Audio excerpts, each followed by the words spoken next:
It's about Rebekah. You see, if Rebekah could come in here this morning, she could talk to you and to me. She would just say, you know what she would say? She would say, give generously to other people. Live. Rebekah would be the person. You hear about the scarcity mindset, the abundance mindset. Rebekah would say, live an abundance mindset. Literally just give generously with no strings attached. The reason she would say that is because of the story I'm about to tell you. Abraham was a very wealthy man. He was a man that God said he was going to bless. In fact, we're going to come back to Abraham in a moment because I'm going to talk about his wife, Sarah. But Abraham was very, very wealthy, and he wanted his son, Isaac, to have a wife from his home area. Now, you've got to understand, they're hundreds of miles away from their home, and he really wants his son to get married, but he wants his son to get married to one of the people from his home area. And so he gets his most trusted servant and said, I want you to go back to this area, and I want you to find a bride for my son Isaac. Now, he went to his most trusted servant. He had hundreds of servants, many servants. He went to his most trusted servant because this was the most important mission he'd ever sent a servant on. And his most trusted servant understood that. And so as he started going back to Abraham's home country, he realized that he had never been on any kind of a mission that was as important as this one, because he was going now to find a bride for Isaac. And the closer he got back to Abraham's home area, the closer he got back to it, the more he prayed. And isn't that true? When we know we got something really big, when we're facing something that's kind of bigger than we are, doesn't that increase our prayer life? I mean, all of a sudden, we just become a real person of prayer, don't we? Huh? Help me, Lord. Help me, Lord. Help me. Help me, Rod. Help me, God. Help me. Help me. And I mean, he's going back. He said, oh, God, you got to help me. You're going to have to help me because I got to find a bride here, and what am I going to do? And this guy can't miss this one. And wow, and I'm the only one he trusted to do this. And so he's praying. And so by the time, and the closer he gets, he's getting really intense. And so finally, he decides to test God. And he decides to put out a little test for God. He said, okay, God, I got to know who this should be. So he said, when I get there to this town, may the woman who's going to be the bride of Isaac, may she come up to me as a stranger and me not ask for anything, but may she just come up to me on her own and offer me a drink of water. And so he kind of throws that out, and then he thinks about it, and he realizes that's not a big deal. Because it was customary, nomadic type of life, dry area, that whenever you went into a place, people would offer a visitor of the town a drink of water. So he realized that there could be a whole bunch of women that day at the well, because he would say, here, have a drink of water. And he realized, this isn't going to do it. I got to set this person apart from all the other women. And so he said, okay, he did what we do. We get timid the first time we ask God, and then we start really getting demanding.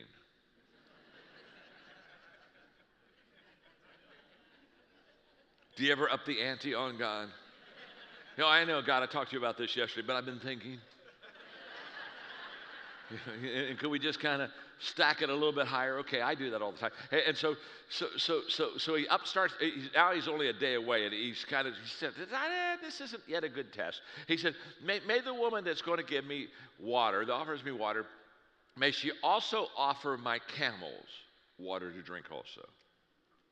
Now, for years I read that passage. I never thought any big deal about it, but all of a sudden it began to hit me.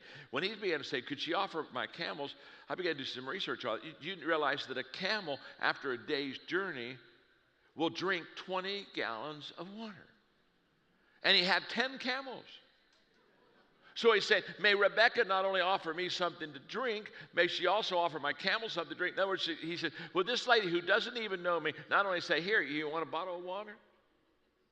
But may she also say, oh, by the way, 1, 2, 3, 4, 5, 6, you have 10 camels. Could I give them water to drink too? Now do the math on that. You got 10 camels, 20. That's 200 gallons of water. Now we're getting pretty. Now he's getting pretty big in his ask. And she's got to draw it out of the well, and the well's in the center of the town, and the watering trough isn't right by the well. It's probably, I don't know, at least 100, 200 feet away. And so now get the picture here. She's got to take, and what she got, I mean, she can't have anything bigger than a 5-gallon bucket. So what that means is that she's got to go over and take the bucket and put it down. And and the ladies are all in line because in the evenings when they went to get the water, she's got to go down, take the bucket of water. She's got to pull it out. She's got to go over here to the watering trough, take the 5 gallons, and she's got to drop it in the watering trough. And then she's got to go right back over to the well. She's got to drop down again. And it's 5 gallons, and she's got 40 trips from the well to the watering trough. And Rebecca looks at the servant Abraham and she said, can I give your camels water to drink? And the servant said, that would be nice. And the Bible says he sat down by a tree. In other words, he got on his bar stool. It's in the Maxwell Leadership Bible. Pulled out his bottle of water.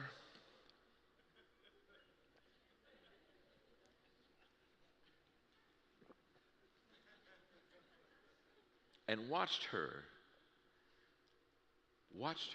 Hang on now. If it takes, let's just say it takes 3 minutes to do this, one trip. For 2 hours, she's got 40 trips, 120 minutes. For 2 hours, she's going from the well to the watering trough. And the Bible says that the servant Abraham sat down and he watched her and never said a word. He just sat there.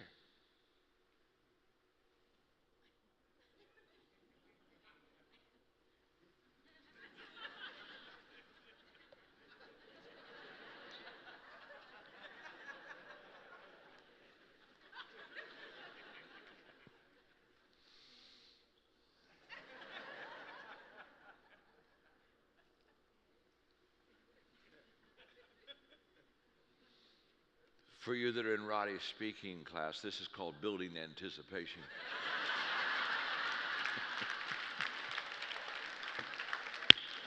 He just sits there for 2 hours, back and forth, and he never said a word. Now, I'm here to tell you, he didn't say a word because he was wanting to make sure this was God's person. But I have to tell you, I would have had to say a few things. I mean, I don't know. By the 10th trip, I would have had to just kind of lean forward and say, hey, Becky.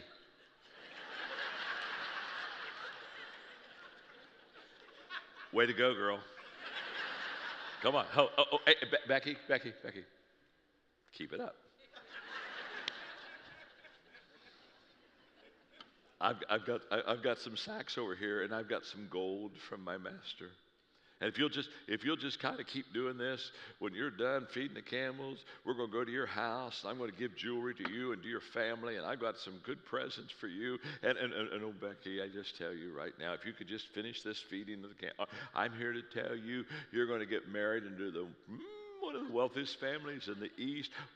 Becky, you could have a good day today.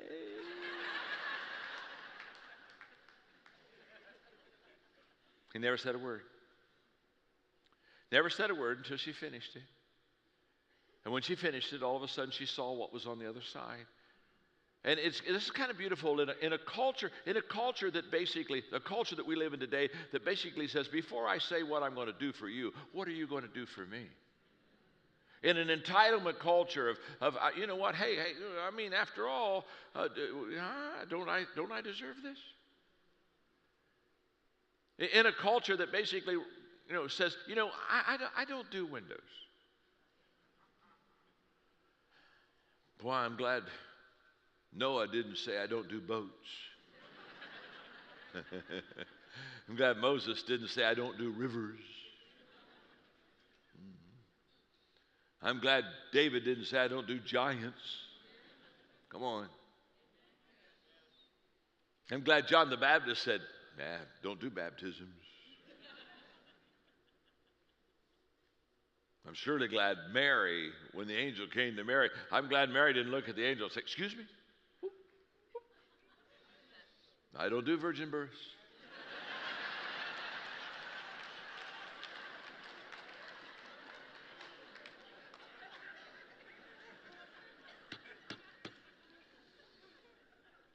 Aren't you glad Peter didn't say I don't do Gentiles?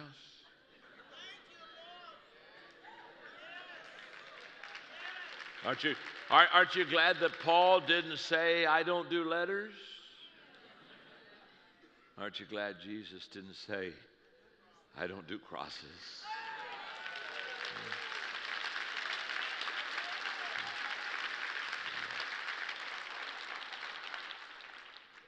Wow. Yeah, Rebecca would say, just give generously to people. Just have an abundance mindset. Don't look for the return. Just look for the value you add. You see, I consider success in my day not by the harvest I reap. I consider success in my every day by the seeds I sow. And I've lived to be, now I'm 68, and I'm going to tell you something. Every day I've sowed seeds, sow seeds, sow seeds, sow seeds, sow seeds, sow seeds, sow seeds, sow seeds, sow seeds. And let me tell you something. Some of the seeds I sow, as the Bible tells, they fall on stony ground, and they don't really, nothing happens. And some falls on ground where the thorns come up and choke it. And so when people tell me, they sow, well, I helped somebody, and there was no return. I said, well, welcome to the real world. The reason there's no return is because there's a lot of times you do things and there's no return. Get a life, shake it off. But you don't do it for the return. You do it because you value the person. But if you sow enough seeds, there will be a return. Some 30, some 60, some 100-fold. You're looking at a man who's sowing seeds all of his life. And the return I'm getting today is ridiculous. It's ridiculous. In fact, I keep every day saying, God, I don't deserve this. This is more than I deserve. This is so ridiculous what I'm receiving now. But it's because, truthfully, it's because of the goodness of God's why it's because. But it's just because I just sow seeds. And as a John Maxwell team member, you're going to invest in some people and there'll be no return. You're going to invest in some people and you're going to say, they're killing me. They're wearing me out. You're going to give, and some people are going to keep taking.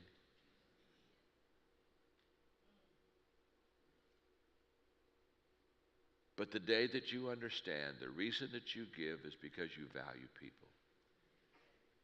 Period. No strings attached. You just value people.